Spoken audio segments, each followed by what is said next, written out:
Take a break from your busy schedule and join Harold Sala for Guidelines, a 5-minute commentary on living. So you feel like giving up on church, do you? That's what a lot of folks are telling me. I'm thinking of the retired businessman who sat in my office and described the music in his church. He really wasn't critical, yet he spoke almost wistfully of some of the old hymns which they used to sing. "We went to both services," he said. "They're all just the same." Not everybody, of course, is unhappy. Some folks are really excited about the changes that have taken place. "Church was never like this before," they say. "Our worship team is as good as anything the world has to offer." Right. Or is it? Music is often the heart of the disagreement, something which at one time separated parents from their teenagers, but now goes deeper into the church family. Well, I applaud the desire to reach a younger generation using music they can relate to. I'd like to ask a serious question. Whatever happened to "How Great Thou Art," or John Rippon's "How Firm a Foundation," along with Newton's "Amazing Grace" and the old rugged cross? Have the great messages of hymns by John and Charles Wesley, along with Newton, Watts, and others, ceased to speak to our hearts? With almost every church music director writing his own compositions, better put the words in the bulletin or on a big screen if you expect visitors to follow the worship. There's a place for new songs and new music.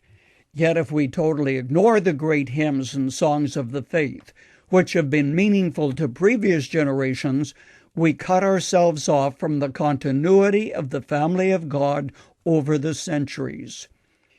If you were arrested and put in prison without a Bible or the playlist on your phone, what songs would you sing, I sometimes ask you today.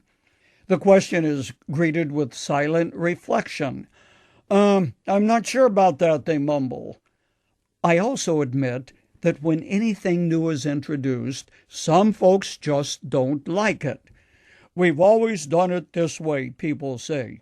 Or, "We've never done it here before, and if I have anything to do with it, we're not going to do it now." Just as Jesus would say, no doubt. Question: how did they handle music in the early church?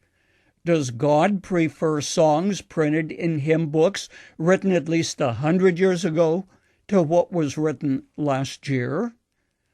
What does God have to do with it? Plenty.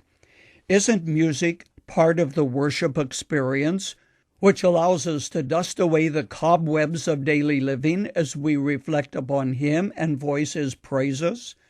Must it always be the same thing with no change? In the New Testament church, they sang the psalms set to music. The 96th Psalm begins, "Sing to the Lord a new song." And those in the early church eventually wrote new songs about the death and resurrection of Christ, songs which were at first strange to the ears of those who heard them. Whether it is good or not so good, church music has changed, probably forever. While all change is not bad, there is something to be said about bridging the generations, blending the new with the old, so that the traditional is also part of God's worship. You know, all of God's family need to sing, not simply come to church as spectators and listen. Think about it.